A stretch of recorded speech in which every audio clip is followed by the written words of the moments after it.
What is going on, everybody? Welcome to the Bitchuation Room live. It's a podcast, it's a live stream, it's your best friend. I'm Francesca Fiorentini. I'm very excited to have you here with us. I'm excited that you are here in the present, in the past, and in the future, mostly in the future. I don't know about the past, but we have so much to get to. Comedian Gianmarco Soresi is here. This is his third time, and I think I pronounced his name moderately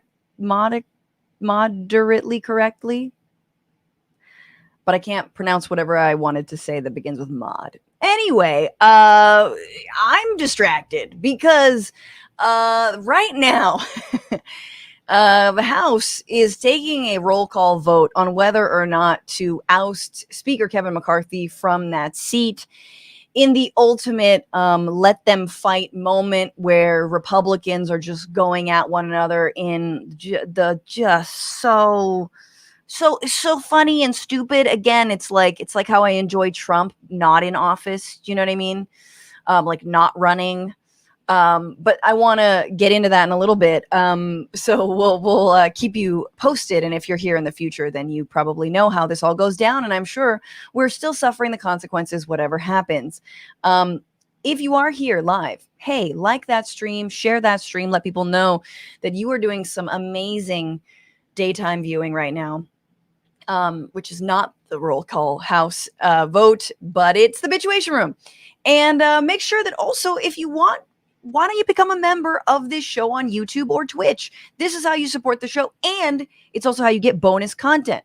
But the best way to support the show, of course, is to become a patron. That's right. That gets you access to our bonus bish, which you can listen to or watch at your leisure. It will be posted, it's always posted on the Patreon as a video and then put out as an audio show.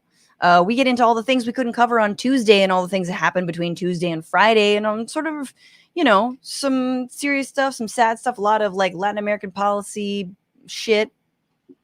Where's my copy of the American Prospect? And as a patron, you get discounts on the paperback version of the American Prospect, the magazine that everyone should be subscribed to, that I contribute to every edition, every quarter.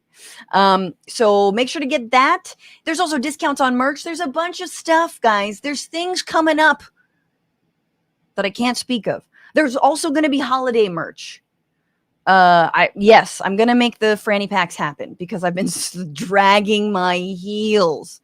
But I will absolutely get it done so everyone can buy one for the holidays and like Thanksgiving and whatnot and all the other things. Is it Halloween already? Everyone's excited for Halloween already. It's October, people.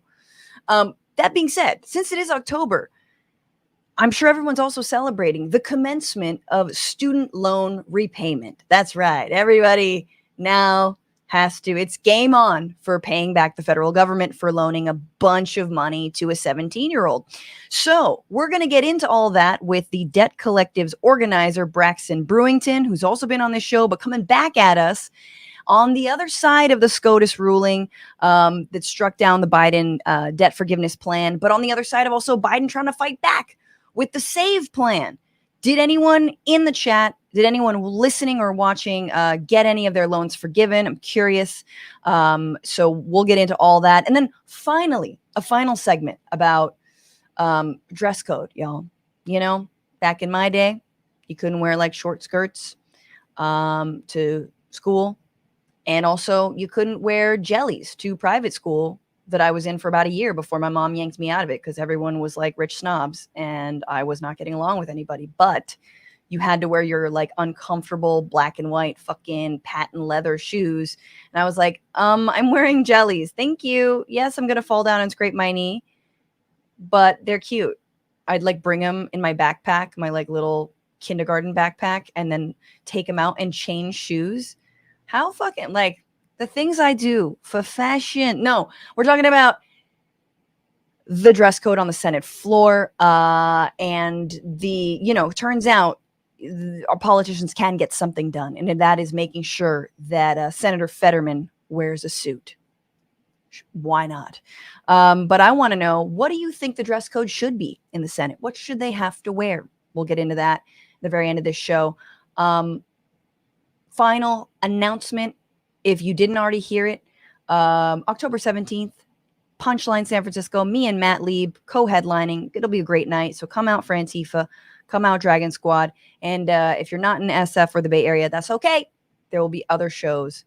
I promise. Very exciting. But anyway, with all that, let's get into it. What is happening? Let's bitch about it. Here we go.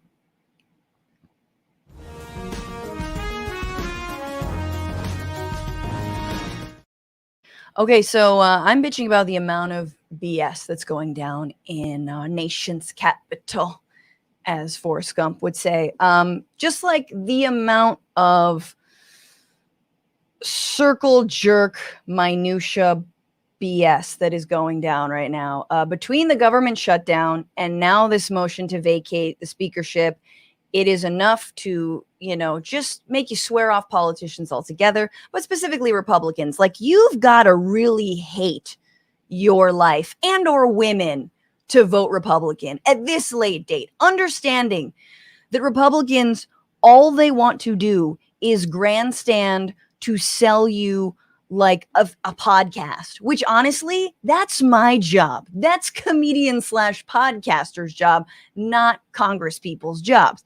So I am bitching about not just everything that went down with the shutdown, which, as we know, was averted narrowly thanks to Democrats who stepped in to help Speaker Kevin McCarthy. That's actually a reason why Republicans are mad right now. We've got 45 more days to fund the government, so y'all visit your local library, okay? Let's go with the Fat Bear contest. Come on now, go to a national park in the next 45 days, because who knows if there will be any staff left in a month and a half. But it's not just Matt Gaetz, because Matt Gaetz is the representative that basically was, okay, let's time out. It's not just Republicans that are like, we're going to defund the entire education department because books. Like, that didn't pass. Nothing passed. They got a clean bill through. But now Matt Gaetz is like, this isn't about me enough. And so he's called a vote of no confidence, or a vacation vote. It's basically you send McCarthy on vacation. No, it's a motion to vacate the speakership position, which if they successfully do, and then are unable to replace him with anyone really, the entire House actually also shuts down. Because let's be real, these folks they're deeply unserious people, as Logan Roy would say. They got elected to absolutely do nothing. All right? We've elected termites to wooden house people. That's right. That's my metaphor. I'm going with it. And we're like, what did we expect? Well, I don't know. I think they're going to really quell their appetite. They've lost the taste for wood. No! That's the whole point. They get inside and they destroy it from the inside. And the best part, the thing that I'm bitching about, which is so funny to me, two things. First of all, the people like Matt Gaetz, Andy Biggs, the ones who want Kevin McCarthy, they think he's a centrist. They think he's giving Joe Biden all his budget. And it's like, oh my God, you guys have the power. And what are you doing with he's trying to impeach Biden for you. He did that for you. And you're ungrateful. You're going to still try and remove him. How dare you? But anyway, the best part of it is you've got two types of Republicans. They're basically the same, but a bunch of the Republicans who don't like Kevin McCarthy are insurrectionists. They were the ones who were supporting, aiding, abetting, giving comfort to, and whatever the hell else it says in the Article 14 of the Constitution, that they were trying to overthrow the government in 2020. They're still there. Andy Biggs, he's still there. Matt Gaetz, Marjorie Greene, these MFers are still there now, being like, look, so I know we tried to shut everything down the violent way or whatever. Now we want to do it the procedural way. So suddenly they're still there. Secondly, they're going on and on about spending, like, oh, the trillions of dollars, but they won't tell you what they want to cut, because what they want to cut is Medicaid, Medicare for old people, They want to cut funding to the IRS, which is literally bringing in cash. But it's bringing in cash from who? From rich people. That's why, right? They're so bald-faced with this now. And so I think it's very fun to watch someone like Pramila Jayapal say this when in regards to the vote to remove Speaker McCarthy and whether or not Democrats are going to come to the rescue here. And in fact, Hakeem Jeffries, minority speaker in the House, gave the bat signal that was basically like, nah, don't help these bitches. Don't help them. So here's Pramila on what she thinks the Democratic strategy should be in all of this Republican noise. Just let Republicans deal with their own problems. I mean, they can let them wallow in their pigsty of incompetence and inability to govern. This Let them wallow in their pigsty of incompetence. I love that. And look, and this is the thing, is that Republicans don't actually want to be in leadership positions. They're not comfortable in it. They like being in the opposition. They all have like beleaguered martyr, they want to be in the minority. They're jealous of minorities, and so now if they can be a minority in the House, then they could be like, oh my God, you're not including us, like we're oppressed. You know what I mean? Like, they love being oppressed. They're obsessed with being oppressed. But when they're on top, when they're in control, they don't know what to do. They don't have any rule. They don't have any vision. And all the Republicans that are like, this is bad, we shouldn't do this. They're just going up there and be like, King David said in the Bible, skibbity bop boopy, I love Ken McCarthy. Like, they're making as little sense as possible. It's very funny. It's like nobody knows what they're doing. Meanwhile, we got Karen up here, the woman taking the roll call. She's fucking hilarious. She got the most Karen haircut I've ever seen. I thought I knew her name at some point, but if anyone knows it, shout her out. I'll send her a free for Antifa t-shirt.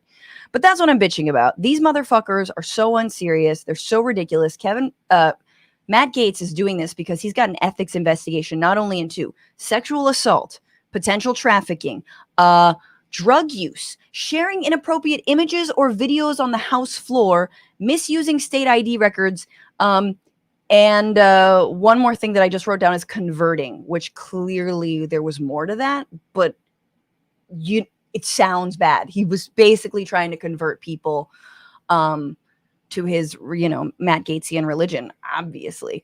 But I'm bitching about how ridiculous Republicans are. They don't want to lead. They don't want to do shit. They don't want to legislate. And they're too chicken shit scared of their own voters to admit what they actually want to do, which is funnel more money to the wealthy. That's all they want to do. That's all they're in power for. And or like drop trowel for Donald Trump, who we're going to talk about in a little bit. That is what I'm bitching about. We will have updates as they come. Speaker McCarthy may no longer be speaker in just a few minutes. So we shall see. But with that, let me bring in my guest for the hour. He is a New York-based stand-up comedian, actor, and creator. You may have seen him on The Late Late Show with James Corden or Comedy Central, or heard his podcast, The Downside, with Gianmarco Soresi. He's on tour all across the country right now. So you got to see him live. Welcome, Gianmarco. Hello. How are you? Hello. I mean, not good. It doesn't sound great. You're I'm fine. I'm fine. Sure. It's just so funny to me. I mean, honestly, I do feel like, do you remember when the pandemic happened and it was like, birds were like, and squirrels and yeah, and suddenly sea life were coming back. Yeah, there's dolphins everywhere. I feel like that, but for the government, like, other than the federal workers who I do believe deserve back pay and or current pay if, it shuts down. Like, I'm like, well, what's wrong with stopping? Like, maybe democracy would flourish the way dolphins were in the Venice Canal. Sure. Listen, I think anarchy was the inevitable point of the show. So maybe we'll go back to that. We become one with the dolphins. They have bigger brains. They'll probably be running a better government than we could. Truly. I got something I'm bitching about. Please. Oh my God. He's ready. Is it about not being able to take your shirt off in gym class? Don't remember that. Yeah. No, I'm still simmering about that. But yeah, in Soul Cycle. Yeah, and Soul Cycle. Gym class. That was back in middle school. I wanted to keep my t-shirt on back in middle. We were doing shirts versus skins. Or shirts versus I will not be playing soccer today, Coach Curry. That is awful. Nightmare. For me, I have a family member. He's one of those types. He's an independent, which means a Republican who still wants to have sex with my liberal mother. And he's not a Trump fan, but he's one of those guys. He's like, I could never bring myself to vote for Donald Trump or Joe Biden. And I'm like, listen, guys, you got to pick one. I cannot stand, like, to me, it's like our brains must be different because I would respect it more if he said, I'm going to go for Trump, then I'm not going to do either. I'm like, you're literally, it's as if his vote is, and he grew up very Catholic. So maybe it's like as if he believes deep down that his vote, it's like a sacred thing that's written in a book and it's going to be held against him for the rest of the time. It's like, it's just an A or B and they're clearly different. So if you have opinions, you would pick one. I do not respect the not picking thing. So many people, and it's not just like, I mean, I think a lot of people do that and they think they're special. I mean, trust me, on the left, there's a lot of folks who are like, and it's a political, there's the line of like, don't vote, it only encourages them, like they're all corrupt kind of thing, which word, but also, neo-fascism and shit. Yeah. But again, it's like, if you're like hoping like by not voting, you're going to take down the system or like change it all, that's not going to do it either. Again, you got to make a choice. If you don't want to vote and storm the Capitol, sure, you made a choice at least. I respect choices. I'm not saying it's the right choice. Right? I might not respect that choice, but I respect a choice. And so if you're saying, you know what, this all needs to collapse, well, you got to do a little more than just stay home. That's right. Well, that's why, is that his attitude in the marriage as well? I was like, yeah. Yes, very much. Very much. Very much. I'm here. I'm here. I could never choose between these two things. Well, do I want to renew my vows? No. But do I want to date? Ugh, no. I'll just sit until I'm dead. And it drives me crazy. Again, I would rather you say, I want this guy, that Trump or anyone. Just make up your mind. There's no such thing as it. It drives me crazy. So that's I think the other thing is like they think they're I think people think they're special, and it's true. I always say, and there's got to be a better analogy, but I do feel like voting is like flossing. You know what I mean? Especially in national, federal, like presidential elections. It's like, yeah. Do you like doing it? No. Should you? Yeah. You just do it. It's just a thing, and then the next day you forget about it, and it's like, no one's going to also personally hold you responsible if Joe Biden isn't perfect, or like if you didn't, like Cornel West's not going to come out of the woodwork and be like, did you vote for me? You're like, I'm sorry. My next book is about you. Like, that's not going to happen. Yeah. Anyway, I like that. I like the sort of, I do think it is a little easier to convince people who are active in terms of like actively Trump. It's easier to convince those folks who are engaged about why their thinking is wrong than people who are apathetic, which I think is actually sadly the majority of folks are. It's kind of like apathetic. Yeah, I don't know if he's apathetic in this particular case. I think it's just like he would rather have Biden. Here's my thing. I think he'd rather have Biden than Trump. But he's like, I could never bring myself. And I'm like, grow the fuck up. You're 70 years old. Bring yourself. Bring yourself to do it. It's just the toughest decision you made in your life. But I know that if he wanted Trump more than Biden, it would be that way. Yeah. So it's just like this weird honor thing, and this weird, like, stop holding this thing as sacred. I think Hillary got a lot of that too. It was like, well, I could never bring myself to vote for Hillary, but I could. And it's like, but if you don't understand like how to wield your vote like strategically and defensively, then what are you doing here? Like I said, doesn't mean you love Hillary. Doesn't mean you're gonna wear a pantsuit. Anyway, that's a good thing to bitch about. I like that. I also like how you regularly joke about your mom and her like boyfriends and or it's husband. It's so good. It's very funny. Like I wish I could put my whole fam on blast. And I'm honest about that. Like I like that. Oh, I think sure. it's endearing to have your family trauma out in the open. Fine with it. My mom, I think. So also, my mom and stepdad are divorced now. Oh, okay. But you're he's still tight. remarried. But yeah, tight is a very special word. Oh my God, your family sounds like my family. You're just like, stop. Unless there are more gifts on the holiday, or my birthday, can we stop spawning more like permutations of families? Thank you. It's not my mom. She's on eHarmony, and hell yeah. She went on a date with a guy, and I said, this is true. She said, I said, how'd the date go? And she was like, let's just say we're physically compatible. And I was like, let's just say fine next time, you know? Why don't we start with the name of the man breaking you in half, and then we can kind of extrapolate from there. I love when also parents start treating you like because you're older, like that you're I don't know if you ever have always had that relationship, but sadly with divorce, you have it sooner than you'd wish.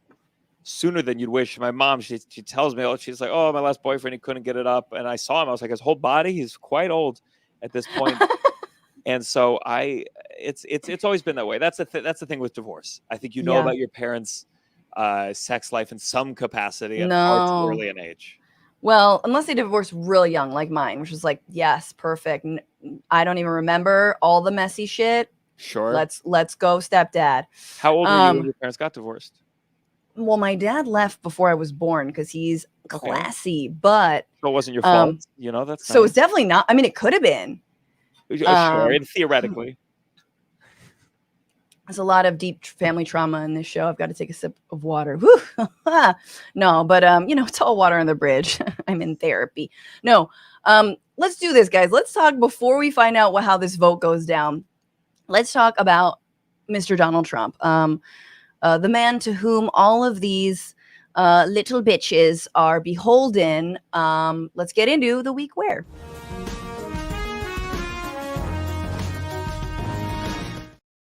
So this is the first week of the Trump trial in New York related to his financial crimes from the Trump Organization, overflating assets, using those overinflated numbers to basically get more loans, deals, whatnot.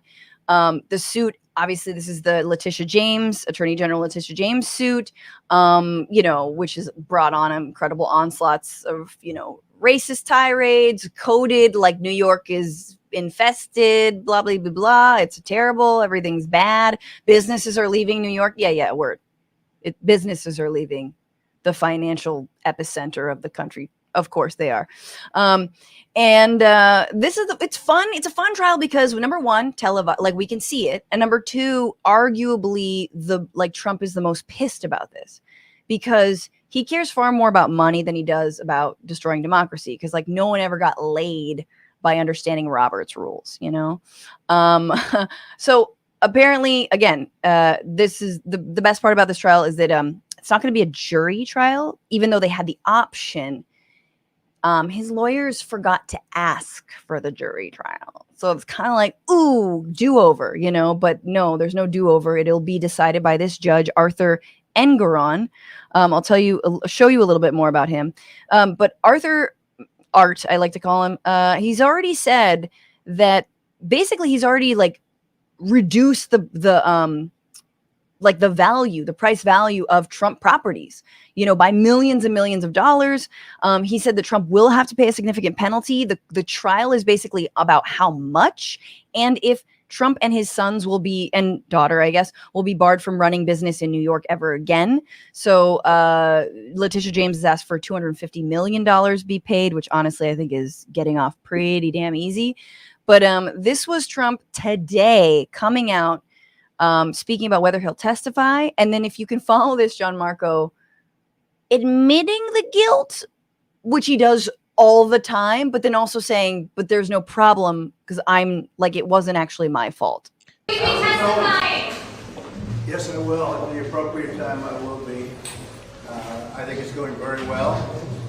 Everybody was given financial statements. The financial statements are extremely strong. The assets are much more valuable as opposed to less valuable than are in the statements. The institutions that all were paid off, they were paid up, it was done, they made money, they had no fraud, There was absolutely no fraud. They all made money. They're all happy, 100% happy. And I think very importantly is everything, many, many warnings, page 1, page 2, and many pages.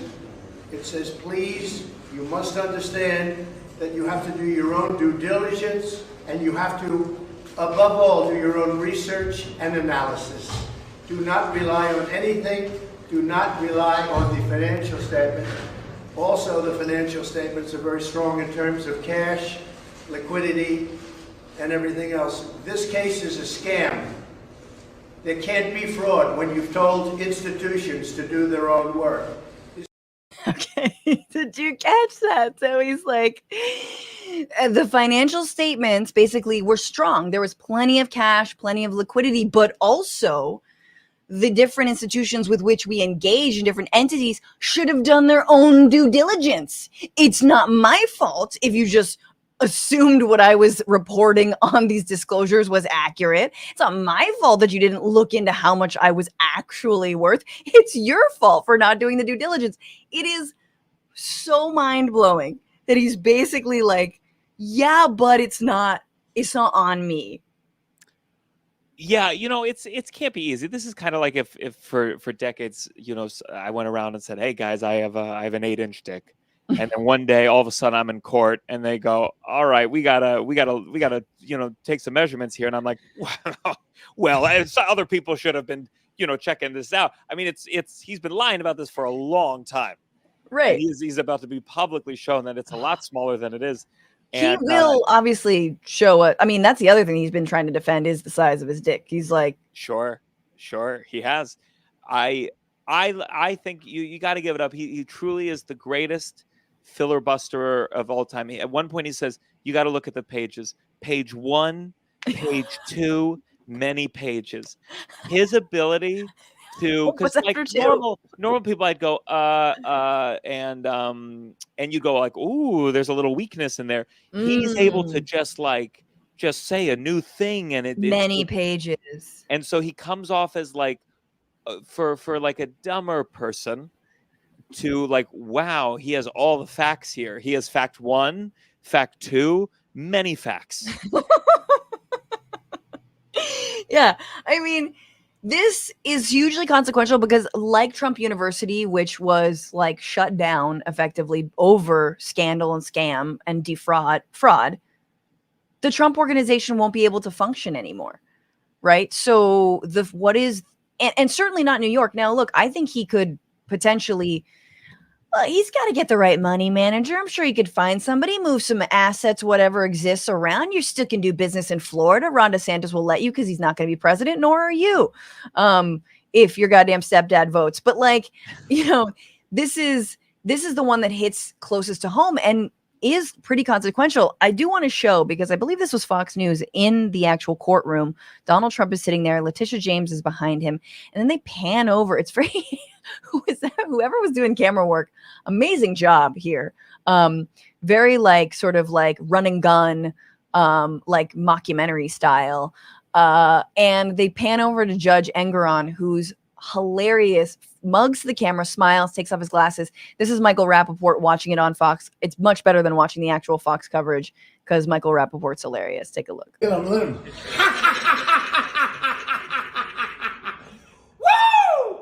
Yeah! Woo! Look at the judge. What's up, Judge? You looking good, my friend. Yeah, smile for the camera, baby. You're looking fat. Ain't nothing. This is nothing. There's another criminal in court, baby. Okay. So the judge is the best part because he sees he's being filmed. He smiles and then is like, wait a minute, let me take off my glasses because I look better.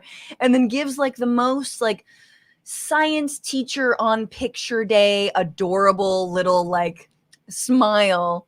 The dude, he's living his best life. It's like an 80s sitcom where it's just it's like, and Judge Dada. It's and he's about to flick a fist at the camera, oh, stop, pan away me. Yeah, and he really doesn't seem to hold the gravity of this lawsuit. And it's like small claims court. Someone sued a lemonade stand, and he's like, another day as judge. It is Like I'm watching Jury Duty now. I don't know why it's taken me so long, but I met the guy a couple days ago. what a beautiful soul. Yeah. He came to my sketch show. Very, very interesting. No Yeah, way. he's with all these. He's in LA now, and suddenly he's with. Oh yeah, he's verified on Instagram. Everyone's sliding Verified. into his DMs. The dude is tall. Come on now. But he still has the night. He hasn't been corrupted yet by the Sure. system. So So I think he's uncorruptible. We'll see. Hollywood has corrupted nicer people before, but he was very sweet and That's amazing. This is Ronald, right? Uh-huh. Yeah. Well, don't tell me how it ends. I already think he knows, but anyway, this was just this felt like a scene from Jury, but anyway, if you're listening, the clip just starts off with Trump in his just the most angry, serious, fucking stewing. Pan over to Judge, just beaming. Dude is beaming. And again, it will be his decision ultimately because dumbass Trump lawyers did not ask for the jury trial, which I think would have absolutely been kinder to him, even if it was in New York. Sure. Look at all the Staten Islanders right now. So Paige says, let's move because she's being a little bit testy behind the scenes. Oh, I got a new Bitchuation. I know. Hey, all the bitches working on the show. So let's go. Let's talk about Dianne Feinstein, who finally died. DiFi finally die. She wasn't in the FIDI when she did, but she will be transported there. I wasn't calling Paige a bitch. I was saying I'm gonna bitch about Paige. Just to be clear, I was calling her a bitch, but that's okay. As long as it was you, Paige, you're great. Paige, you're wonderful. I would never call you a bitch. Wait, hang on. Reset. This was the week. This was the week where Senator Dianne Feinstein passed at the ripe age of 91. 92, just hitting her stride, arguably. She finally croaked, and Gavin Newsom appointed somebody to her seat. We'll talk about that in a second. But look, I was gonna bitch about this because I think it's really annoying that someone who actually did good things earlier in her career, assault weapons ban being one of them, groundbreaking in terms of one of the first women elected to the Senate, first women to be on the Judiciary Committee or chair it. She became mayor. Remember when Harvey Milk was assassinated? I mean, this is a woman who truly shone in her prime. And then she slowly descended into corporate shillery, middle of the road bullshit. And it's very annoying and sad that her legacy has been tainted by everything that she didn't do, and in the end, in my opinion. Well, I think she'll have a chance to clean up her legacy when the Democrats run her as their nominee in 2028, and hopefully, out of respect for Dianne, we are running Dianne. I can see it. Well, we're going to run her handler, which is actually Nancy Pelosi's daughter, who speaks to Dianne via what is it? A communicate? What are they? A telepath? What are those called? Telepathy? Yeah. Oh my God, I can't believe the word is right here, but it's a Ouija board. Yes, through a Ouija board. I see. Yes. Is going to be talking to Dianne, who's just been like, fuck the Green New Deal. So look, at the end there, when Trump was elected, she said that he could be a great president. Okay. She called the Amy Coney Barrett hearing one of the best hearings she's ever been to. All right. And then she did this, which I think everyone needs to remember. And let's be real, this is only a few years ago, and it most definitely shows just how much she was losing it towards the end. I'm going to just blame that because otherwise, is she really this big of a see you next Tuesday? But said that we have 12 years. Sorry, let's preface this by reminding everybody this was when children went to her office in San Francisco with text of the Green New Deal that they wrote in their adorable little kid handwriting and begged the senator to act on the Green New Deal because, as they'll explain, we don't have enough time and that their futures are on the line here. And this is what she said back to them. Some scientists have said that we have 12 years to turn this around. Well, it's not going to get turned around in 10 years. I've been doing this for 30 years. I know what I'm doing. You come in here and you say it has to be my way or the highway. I don't respond to that. I know what I'm doing. So, you know, maybe people should listen a little bit. I hear what you're saying, but we're the people who voted you. You're supposed to listen to us. That's your How old are your you? job. How old I'm are you? 16. I Well, can't you didn't vote for me. Well, I'm she. It doesn't matter. We're the ones Well, who's going to be words impacted. mean something. It doesn't matter. We're going to be the ones who are impacted. I understand that. I have 7 grandchildren. I understand it very well. Senator, the cost of And- not taking this action is far higher than the cost of what the Green New Deal will be. And there Here's is what- enormous popularity for this bill around Okay. the whole country. Here's And we're what asking you to we be are brave proposing. and do this for us and for your grandchildren. Get enough for everyone. I'm trying to do the best I can, which was to write a responsible resolution. Any plan that doesn't has- take bold, Okay. transformative action is not going to be what we need. We need Well, your you know leadership. better than I do. don't So you I think one day you should run for the Senate. There we go. And I hope that woman does run for the Senate. So there she was. You didn't vote for me because you're only 16, you little shits. And as I tweeted, I mean, she really did have the last laugh, which was dying before they got a chance to even vote or could be old enough to vote. Look, I had to cut out a part of that video because it actually makes me cry when that little girl with the who can't like, you know, do her R's well is like, it's a government for the people and by the people. And it's just like, how do you get to be so decrepit and like corrupt? Because I've seen donors roll like Sheldon Adelson. Remember that dude, that big billionaire from Vegas? I've seen RIP. I've seen him wheel out on a rascal from her office. That dude would donate mad money. That's what she responded to throughout the end of her career. And it's so sad. And honestly, I do not pour one out. Yeah. Good riddance. I mean, those kids should have brought some more cash if they wanted things to get done. I think that's the biggest problem is she wasn't upfront. She should have said, I know you didn't vote for me. If you didn't vote for me, then, you know, got to pay up. You got to, How much money do you have? right now? Take it out. Give it to me. That's the problem. Her not telling them the truth about the way the world works. Yeah, exactly. It's all, she should have just done this, just like, you know, like rubbed her fingers together. Money, money, monopoly talks. money. And she'd be like, this doesn't fucking work in my world, guys. Oh, you gave $12? Yeah, my fifth house cost $12 million. Come back when you got that, okay? I just a quick update before we move on. Actually, no, let's keep on this, but just for editing purposes.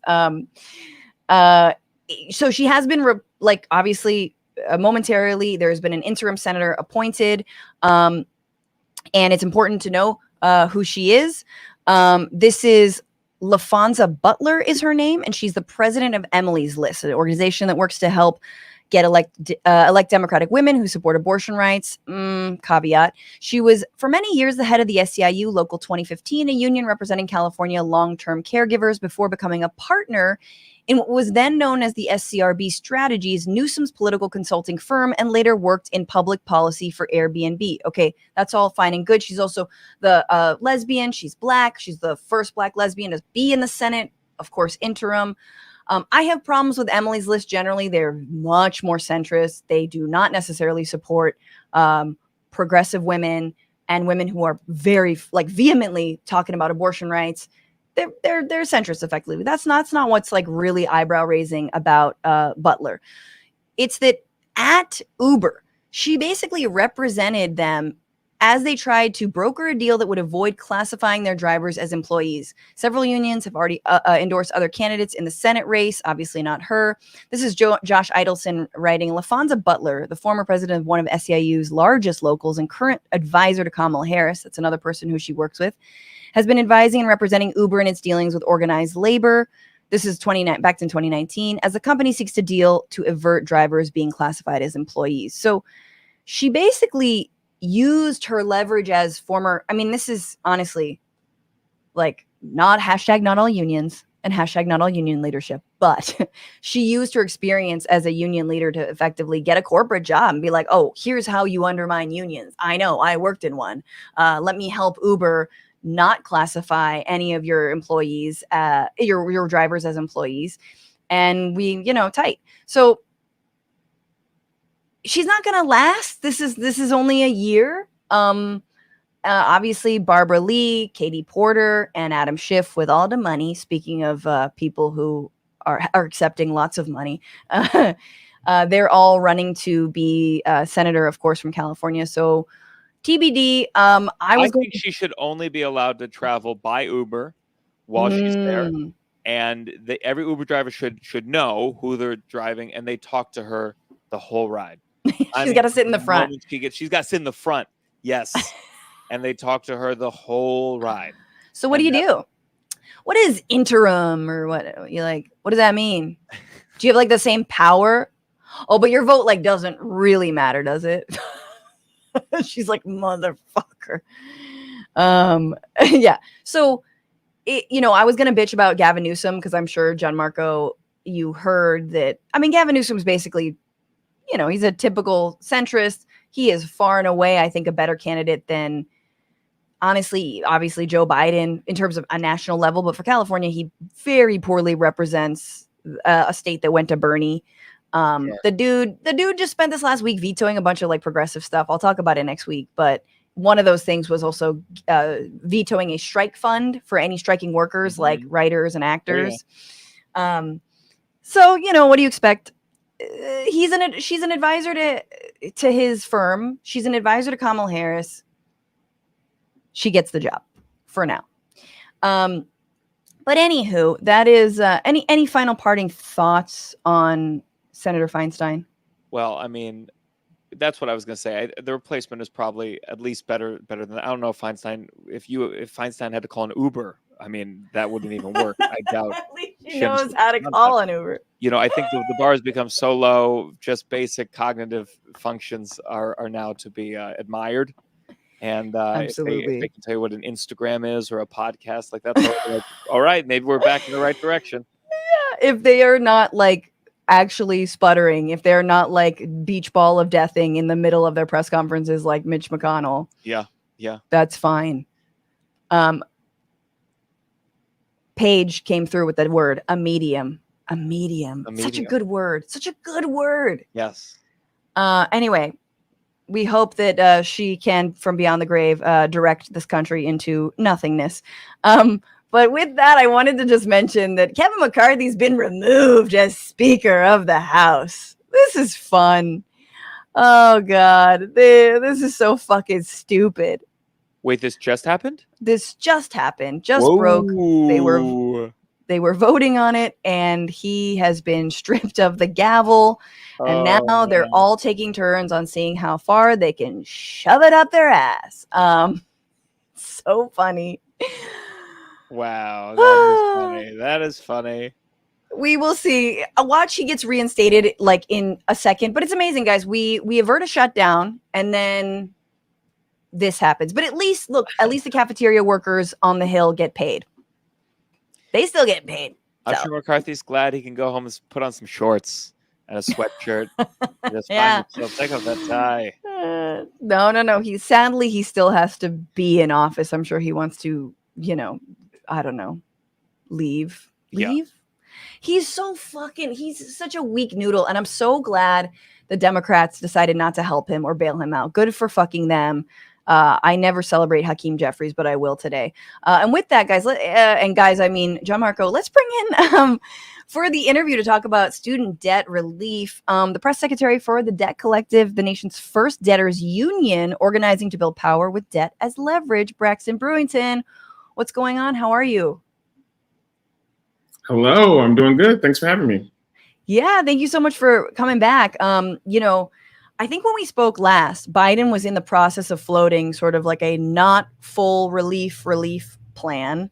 And that got struck down by the Supreme Court in July when they had sort of they're back in session, but the sort of like, session of terror, and student loan debt relief was one of the things that they were like, no, that's illegal because one person and or private entity, stands to lose money. Even though these are federal loans that we're talking about, but then Biden fought back and has this new SAVE plan. And it's called Saving on a Valuable Education. stop me if any of this is not correct, but I believe borrower payments are capped at 5% of discretionary income instead of 10%. If you're a single borrower making $15 an hour, you owe nothing. Couples making less than $60K a year owe nothing, which is good. After 20 to 25 years, on the save plan, all remaining debt is basically forgiven if it hasn't been fully repaid, and also interest won't accrue. And like unpaid interest won't accrue. Now, I'm not sure if that's unpaid interest from before or interest starting in now in general. What am I missing from this new attempt here? Yeah, so that's somewhat true. And there's some caveats. Look, the Supreme Court struck down student debt relief, and the Biden administration announced a round 2 at trying to deliver relief, which is actually sort of two-pronged. So one is the SAVE plan, which is basically a new version of an income-driven repayment plan. Income-driven repayment plans, or IDR for short, are always broken. They usually never work. And so this is another reiteration of that. Why say that? So the whole premise is to basically get as much money as you can from people in a way that's sort of deemed accessible or acceptable. What happens is you have to apply to get in the program to begin with, right? And so that creates a barrier for people who don't even know to apply. And then the servicers just suck. And so they tell people the wrong information. They are enrolling people in the wrong plans. And then the premise of income-driven repayment sometimes can be really broken. So for example, the SAVE plan is basically, says you have to make this payment based off of your discretionary income. Well, the formula that is designed for that discretionary income, for example, doesn't take into account childcare, right? And so there's all those different types of things. That's pretty huge. I thought this was like movie money, you know what I mean? Or like weed money, Yeah, that's sort of how they think it. Childcare seems kind of fundamental. I would think it's important. Another thing is those payments cuts in half from 10% of your discretionary income to 5%. That doesn't actually take effect until July of 2024. So that's important for people to know. A lot of people are expecting, my payment will be cut in half. Yeah, next summer. The other thing is a lot of these things don't apply to your graduate loans. So a lot of this is built for undergrad loans. So if you went to grad school to be a teacher, social worker, nurse, anything you went to grad school for, a lot of those loans don't apply. So it's going to be wild because of how important it is to relieve those folks specifically. So right. Yeah, that's that. I don't know why that makes no sense. But anyway, keep going. Yeah. No, there's a lot of things in here that don't make sense. That's the point. So, the plan will be great for some people, right? If you're making minimum wage, if you are a family under that 60K income threshold, et cetera, if your interest is paused, that's really good for you. The people who that doesn't apply for, it's not great for them. And the second part of this prong that Biden announced is another attempt at relief. It's just on a very, very slow pace. So rather than issue an executive order, the Biden administration has announced a rule. A rule has to go through a rule-making process, which takes like a year. So basically, there's a committee of like a dozen people who get together and hash it out over what they think the rule should be. And then hopefully it gets implemented whenever they may or may not come to a consensus sometime next year, maybe in the late spring, maybe even the summer. So there's a chance that amount could be, 10K or 20K, could be lower, could be higher. We're sort of starting. No means testing just across the board, just like a chunk for everybody. Who knows? It's what they come with. So, we know that there are great people on this committee. I know, someone from the NAACP is on there. I know someone who used to organize people who were defrauded by for-profit colleges is on this committee. But it's also the Department of Education, right? And in a lot of ways, they sort of have the last call. So there's a chance that relief comes. It's just not going to come at a fast timeline for sure. So we've got this SAVE plan, which might help some people. And then lastly, we also have this on-ramp. So I know a lot of folks who are going to basically do this, which is the federal government says, if you miss a student debt payment, your interest is going to accrue. But from starting now until October of next year, if you miss a payment, you will not have a ding on your credit. You won't fall into default. You won't become delinquent. Sure. Your interest will accrue. You won't be eligible for public service loan forgiveness. But if you want to take 12 months to just sort of sit, you could do that. So people are in like sort of dire situations, as a lot of people are. And I just can't. Yeah. So, Gianmarco, you got all that? That's obviously you memorized all that. My question is, because I went to college for musical theater, and is there any programs to help finally get me on Broadway? It's been about 15 years since I graduated, and So I'm actually going, as soon as this is over, I'm going to text a reporter and say, you should ask the Department of Education to come up with a plan for people who went to school for musical theater. Maybe it'll go somewhere. Listen, there's more and more of us coming. Get ready. We're gonna be a big share of the voting block. Well, someone needs to make musicals about student loans. But you understand why? I mean, SCOTUS is basically like musical theater gave us Lin-Manuel Miranda, who is woke and like made American history woke. Ergo, I mean, abolish, Sure, but Mike Pence still saw Hamilton, so we still entertaining everybody. He totally liked it too. But okay, look, I do want to say, like, first of all, it sounds incredibly confusing. I think that your first point is a really important point, that that the institutions don't know how to implement it. Different like debt collectors and financial, I guess they would, the debt collectors and the companies don't know how this is all being implemented, how it's working. Borrowers don't know how it's working and how to apply and if they qualify. So that is really confusing. But I also know people who just have outright had everything forgiven, and this is anecdotal, but there have been a lot of people who are just like, because it was like over 10 years or over 20 to 25 years, like it was just gone, which I think is huge. I wish it was more. I did just want to mention, and Braxton, it's important we're talking about this because October is when repayments are restarting finally for the first time not finally, but again, after the pandemic. And, you working with a debt collective, like what is your basic pitch in terms of like what this does to people, like what this does to the economy, to, communities, to families, to Americans just generally when they have to pay, we're back on. Yeah, so the Department of Education is doing literally something that's kind of never been done before. A 3-year pause on 45 million people's accounts, which each person has who knows how many amounts of previous payments and switches from one servicer to another. And they're restarting that. I mean, that portfolio has never been done in the private or the public sector. We're just going to start back up. They're just starting, right? Yeah. And so it is a catastrophe right now. We've heard from so many borrowers who have said, I applied for the SAVE plan. It said I was going to pay $60 a month, and I just got a bill for $1,000.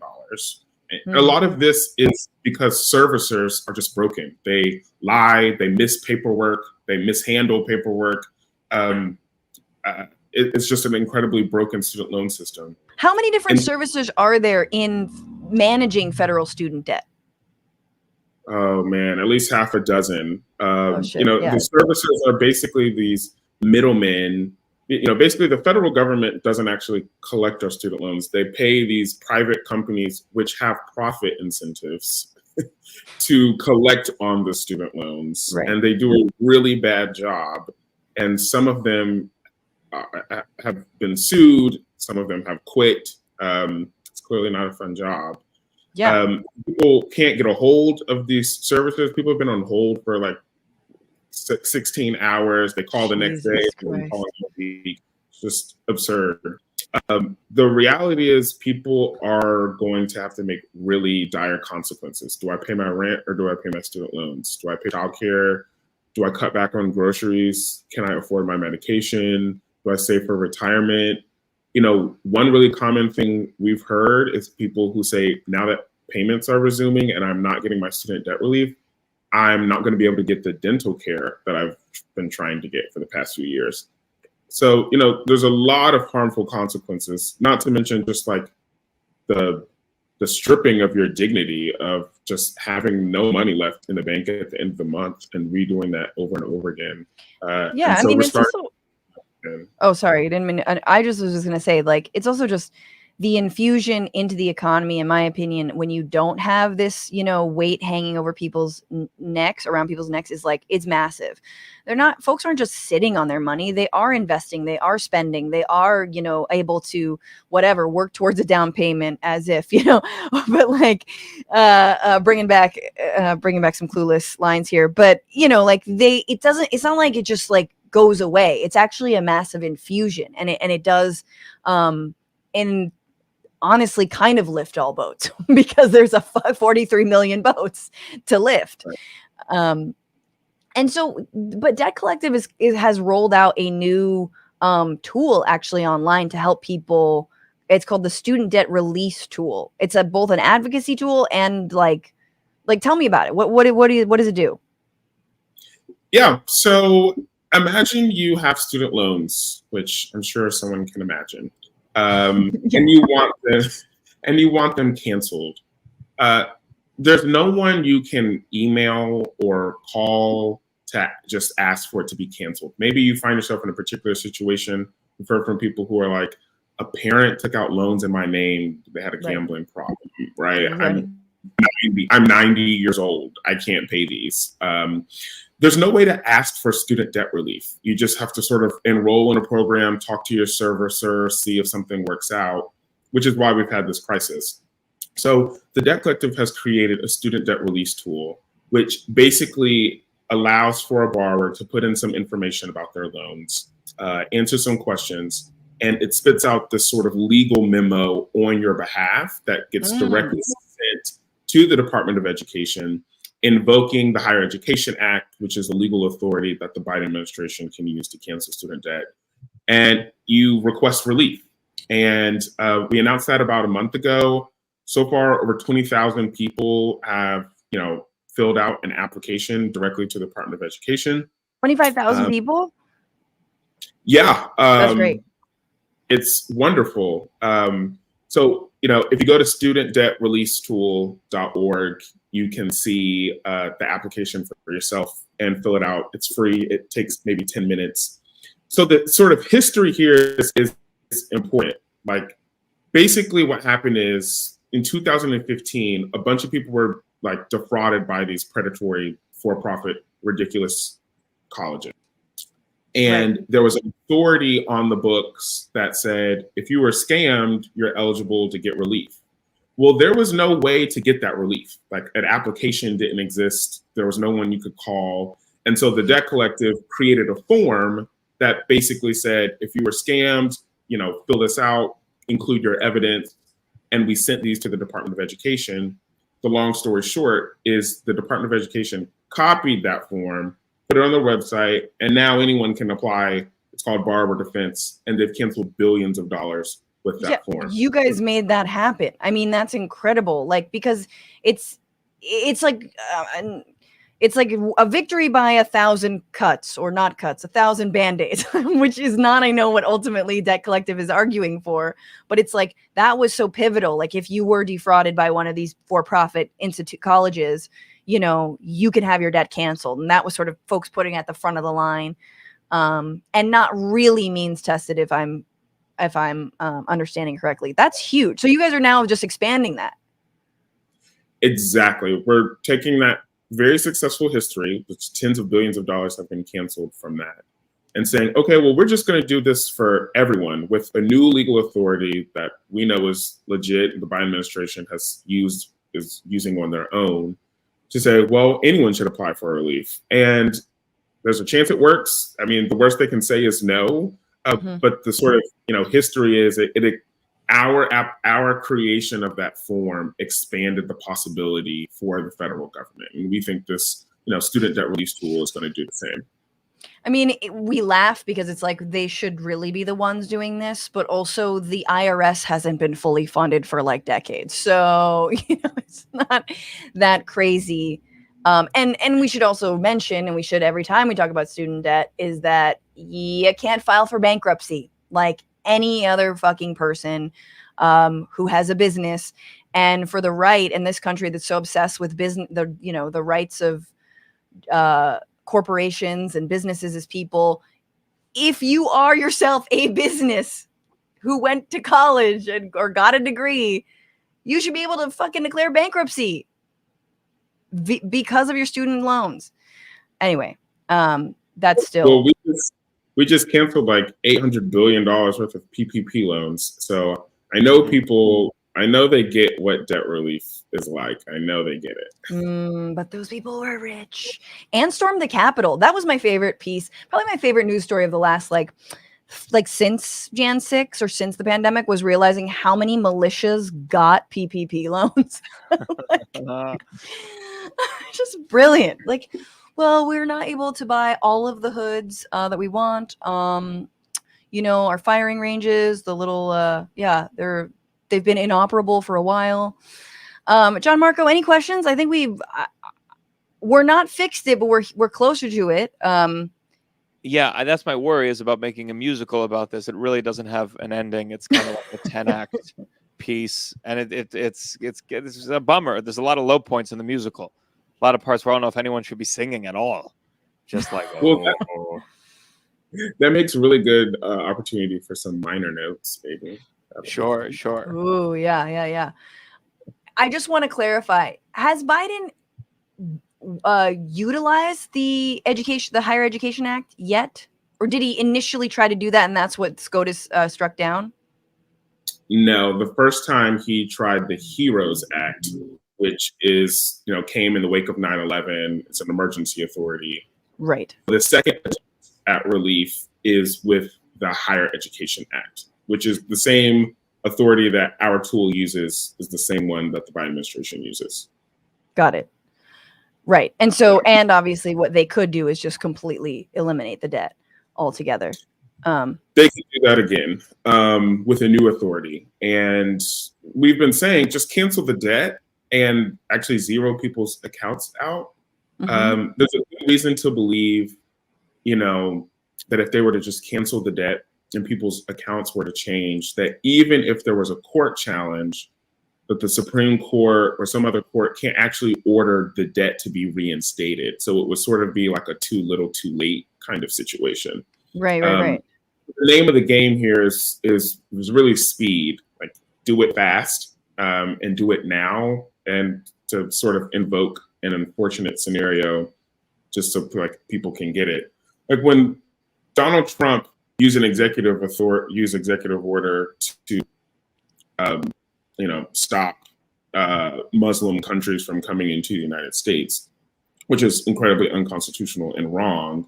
He didn't announce it and say this is going to go into effect in 50 days. He just did it, right? Like, people were getting to the airport and not being allowed to get off the plane.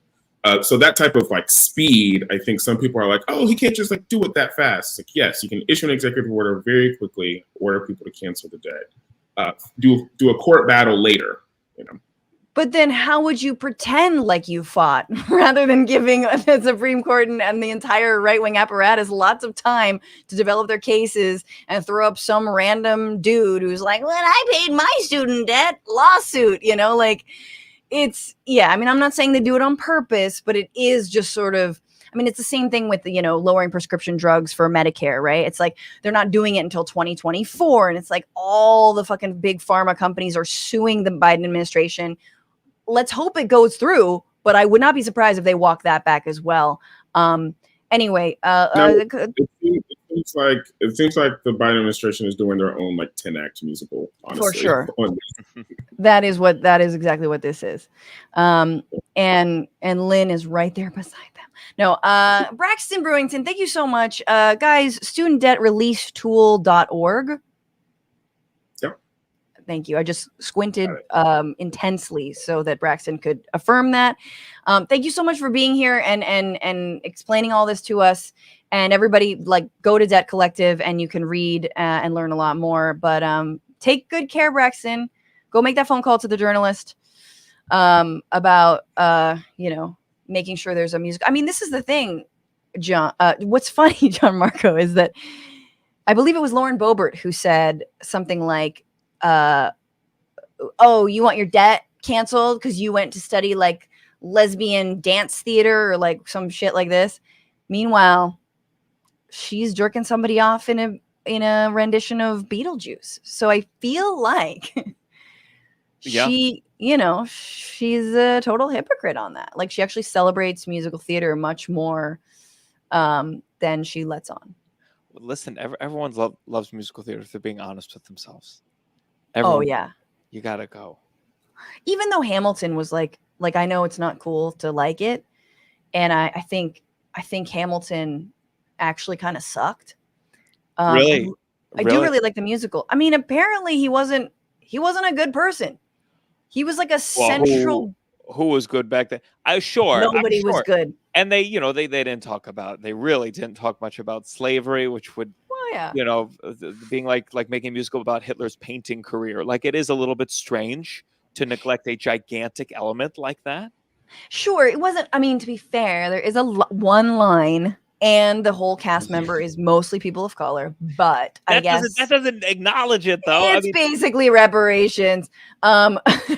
But it, like, Hamilton was actually like a massive piece of shit, which makes sense because he like died in a duel, as did his son. Like, anyone who's going to be that much of an idiot hothead, like, okay, a genius, I guess. He wrote like 9 of the 10 commandments. I forgot which, the Federalist Papers. I remember what it was now. I thought it was, that other foundational text, but it's like central bank bullshit. It was basically like the neolibs versus the fascists back then. It was like the slave owning fascists of the South and like the neolibs, which are, Hamilton. No one's the hero. I digress. No, I think it's a big. I don't know if art like that should be made about historical figures. I think it's so weird how these are like, some people view the founding fathers as like Marvel superheroes of sorts, and they glamorize them. People say, when you get an argument with some conservatives, they go, "What would the founding fathers think?" And I'm always like, buddy, I don't care what my regular father thinks. Okay, try again. If Benjamin Franklin were alive today, he wouldn't give a shit about our problems. He'd be like, "What's a poke bowl?" He wouldn't be like interested in any of our little qualms. I think Ben Franklin notoriously didn't own slaves, of all of them. Yeah, and I'm sure he did other things. I'm sure he was like a lot of underage sex workers, which is not. Yeah. Oh, he owned sex slaves. Yeah. Not slave slaves. He had other vices. Oh God. Let's move on to our final segment, and then I'll kick you out of here, Gianmarco. This was a very interesting week where the Senate got something done. Finally, they decided to come together and pass some very necessary legislation about dress codes. That's right. It was all in the wake of Senator Chuck Schumer saying, you know what, we don't need to do dress codes anymore. In part because one of the newest senators, John Fetterman, he just looks better in a big old hoodie and shorts. Also, he's dealing with a ton of depression following a stroke that has impaired his ability to speak and process words. Even though he's still like amazing and kind of crushing it and dunking on all the Republicans as he does. So they momentarily did away with the dress code, and then a bunch of Republicans got together and freaked out.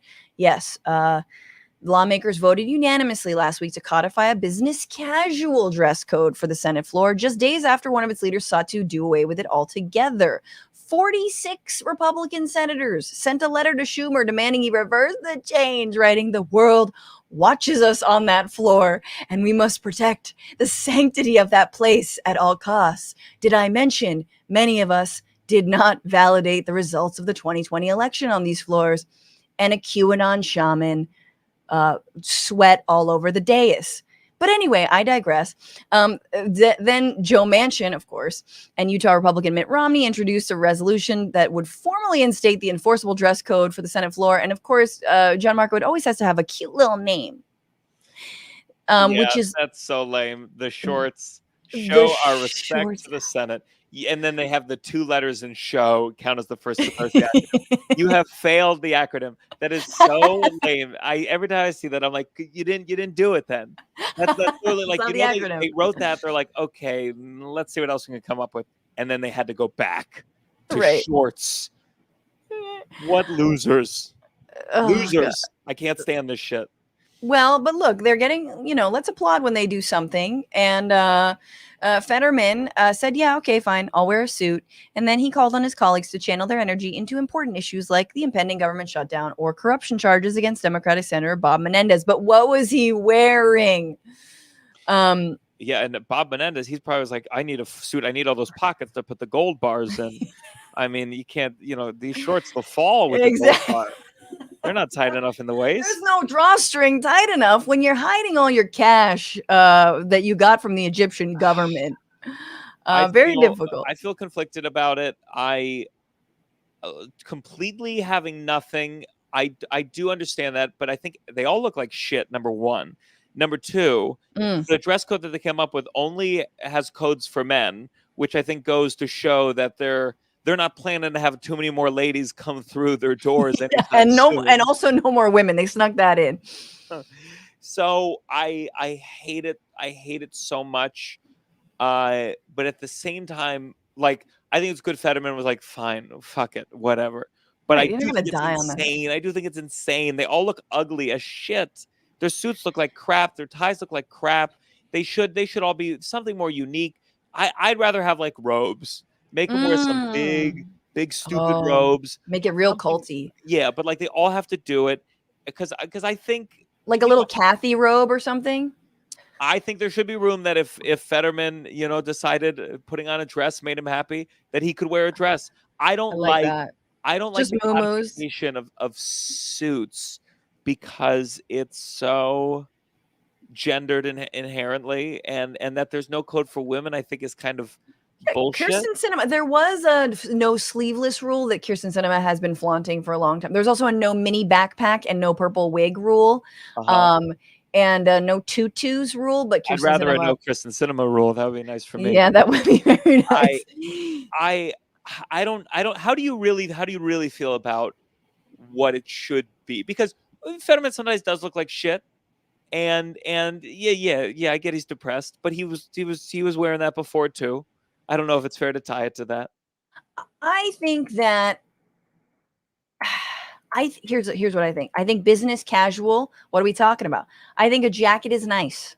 I'll say that. And I think Fetterman, if we're going full makeover here, I think we ditch the shorts and the hoodie, but we also ditch like the full suit. I think he looks a little weird in like a massive suit. It's just too much cloth, you know? But I think some nice jeans, a white shirt with a sweater and like a jacket, you know, Bernie's rocked that a few times, talking like some like, you know, dusty blue tweed with like a little, I think Fetterman could really, but jeans are okay.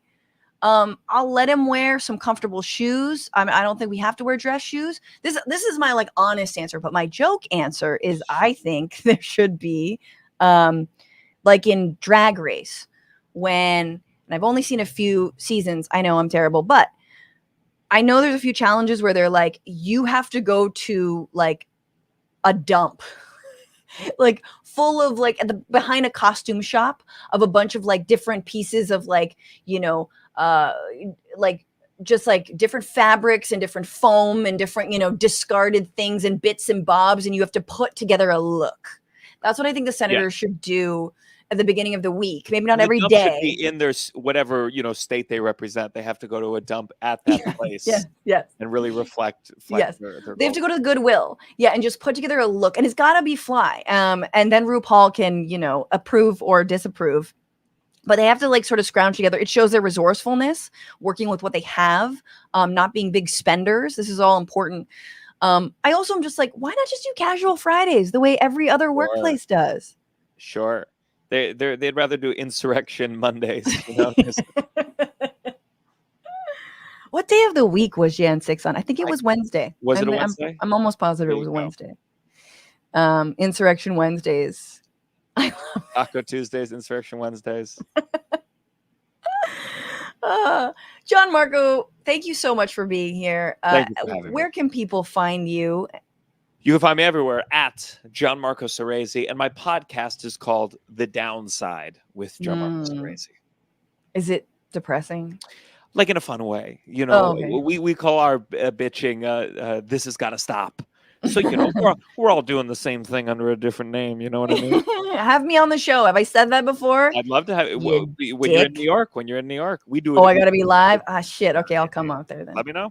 All right, dude. Everybody go see Gianmarco where he's playing live. Do you have a website people can? Yeah. It's my name, gianmarcosoresi.com.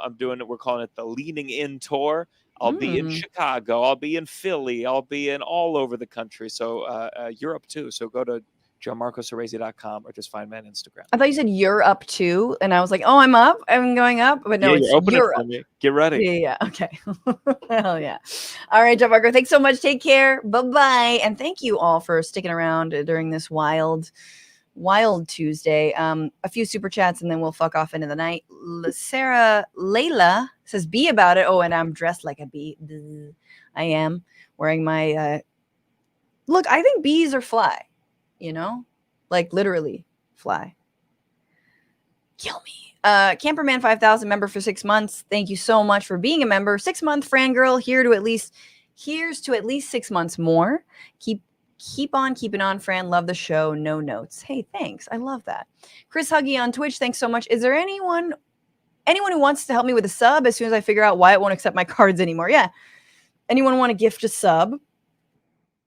Robert, thank you for your super chat. Dress code in Congress should be fully nude. Why? Why would you do that? Why would you do that to us? The few cute ones will be good to see, and for the rest, it'll be make them get their business done. Nobody gonna filibuster with that going. That's true. If you filibuster, you must filibuster in the nude, because if there's one thing that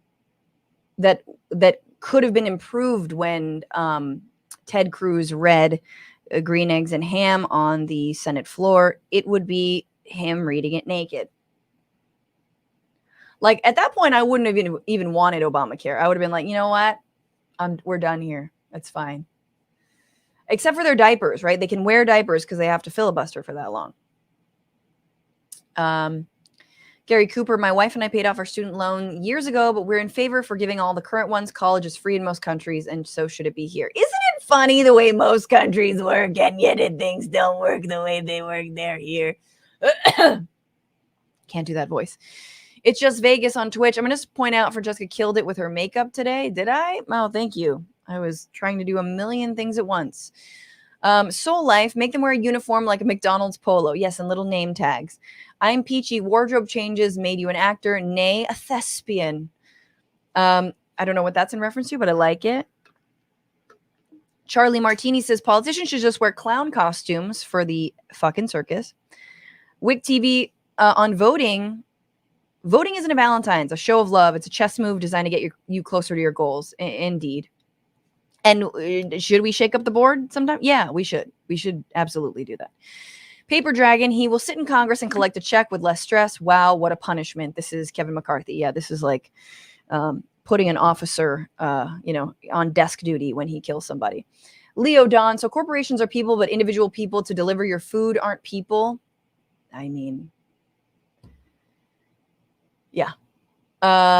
It's funny how, truly, if there were the moneyed backing of actual people, the way there is backing for the right, and they're like ridiculous capers that are running around as actual, lawsuits, we would do things like that, right? We'd say, look, I'm an Uber driver. I am a small business using my car as a place of business. I'm going to sue. But we don't have Leonard Leo. We don't have billionaires backing working people who could actually make that very, very convincing case before any kind of courts. Also, we don't own the courts, unlike billionaires. So there's also that. Suds, more time will be wasted, elected a different speaker. I mean, it's just gonna again, like I said, the one thing you can say is at least federal workers will get paid. At least the Fat Bear contest will continue on, which I did dive into heavily on last week's bonus bish that everyone should get at. We looked at and talked about the Fat Bears in Alaska. Let's see. Soul Life. He could also postpone repayment until everything is settled. Lobbyists must be involved. It could be a fast shit. We got COVID checks pretty fast because corporations were getting free money. Yeah, no, exactly. Just do it. Do it quickly. Don't give the opposition any time to mount any kind of, defense to that. But alas, here we are. What a fun show. What a good time. What a time to play the fart song right now, and thank all of the patrons at $10 or more, which gets you a shout out, as well as Twitch subs and on the rest. Thank you. Over here on Twitch, Catfix Solo for resubscribing. Says it's Disabled Employee Awareness Month and the anniversary of Rehabilitation Act, but disability discrimination in the workplace is still commonplace and not just penalized. Thank you for reminding us about that. We should definitely have someone on to discuss. No disrespect with the fart.